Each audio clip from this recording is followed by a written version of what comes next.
Welcome to HomeKit 5. I'm Josh. I'm Brayden. This week we're going to talk about Sony Nanoleaf.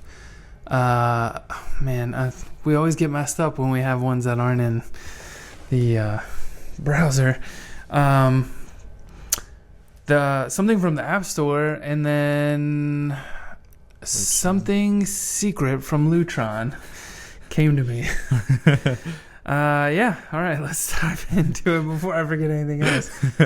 Okay, so Sony, they have announced that the Bravia, wow, I said that, TV line with AirPlay and HomeKit support. So this will include 29 models, Z9F, A9F, Z9G. You don't have to read all those models. Okay, that's all a right. lot. All right. If you have a Sony Bravia, go check the list. Yeah. I'm not real sure. So they announced this ahead of CES 2021. But we bought a Sony TV. It was the 900H, I believe, and it already had HomeKit and AirPlay support when we bought it. So I kind of wonder, I think they're just announcing that their 2021 models will continue to support it. Yeah. Yeah, I don't know. Yeah. I don't know how I feel about TVs in HomeKit. I mean, I guess it's nice because you can turn them off. That's kind of nice. We tend to have Apple TVs hooked up to everything, so when you just hit menu on the Apple TV and it controls it. I guess I maybe lack imagination on automation, because we could automate it, especially in the morning. I think you can automate it to even open up to certain apps, maybe. So, yeah. Yeah. I mean, I feel like there's potential there for automations and stuff. Yeah. I guess this does also bring up the point that next week this week, probably by the time you're listening to this, will be the first day of CES. So I think we're going to have a whole host of things that we're going to be talking about next week. Yes. So kind of exciting. Yes. Speaking of future things to come, Nanoleaf has come out and said that they are going to be adding thread support to everything that comes out in the future from them.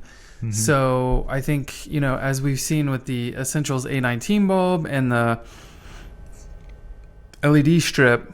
Oh, by the way, that's going to be here tomorrow. Oh, okay, yeah, cool. Kind of exciting. Yeah.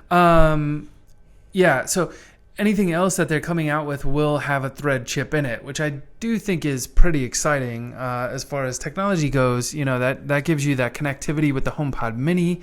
It acts as kind of like your router, and then at least the Nanoleaf bulbs help create a mesh network.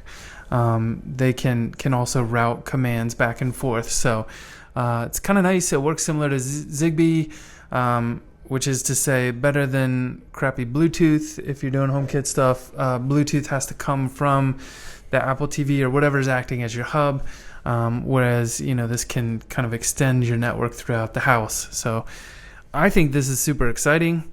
And again, I'm super excited to see, do we see a HomePod, like the original HomePod, come out with a chip that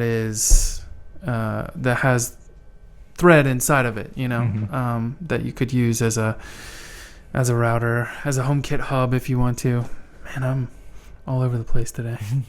Anyway, I think this is exciting. I hope this is the kind of stuff we see more of out of CES, is just announcing hey, we've dropped a thread chip into our existing products and you can now go buy them, because then you don't have to worry about those necessarily consuming your Wi-Fi resources. They can operate over the thread network and kind of hit your thread router, your HomePod Mini, whatever it is. It'll be interesting to see if someone comes out with like a dedicated thread router or something, like an edge router. Mm-hmm. Anyway, kind of exciting. Yeah. All right. Home Widget for HomeKit. This is an app for 99 cents on the App Store.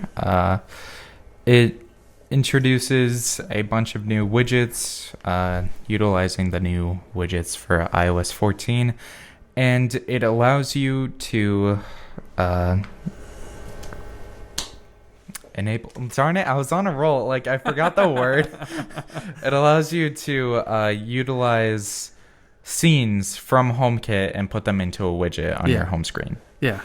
This seems like a no-brainer. Like, why didn't we get this with the Home app? I don't know. That seems weird. It's a cool app, like, great idea. Mm-hmm.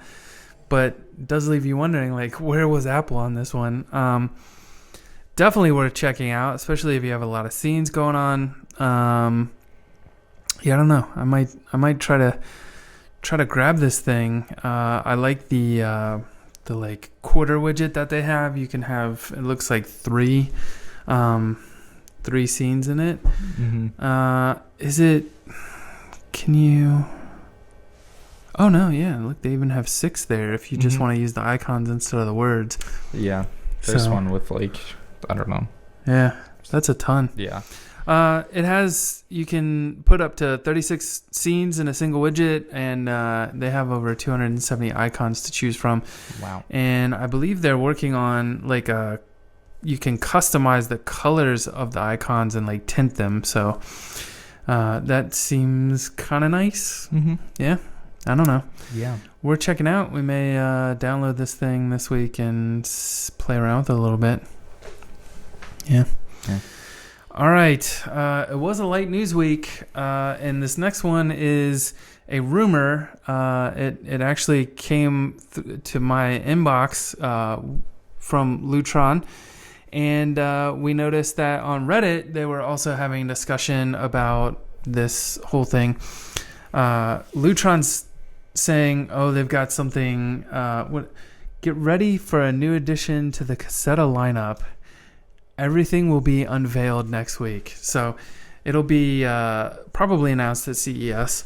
But someone pointed out that they were on the Android app and they went to add a new device, and they noticed that there was a device they hadn't seen before, and it was an outdoor plug, which would be disappointing. I mean, that would be disappointing, but I mean, it says everything will be unveiled next week. So, like, I assume it's not just going to be an outdoor plug. I feel like it's going to be a new lineup. That would be awesome to see more than one product coming out from them, especially like if you're not familiar with it. We haven't talked about it a whole lot.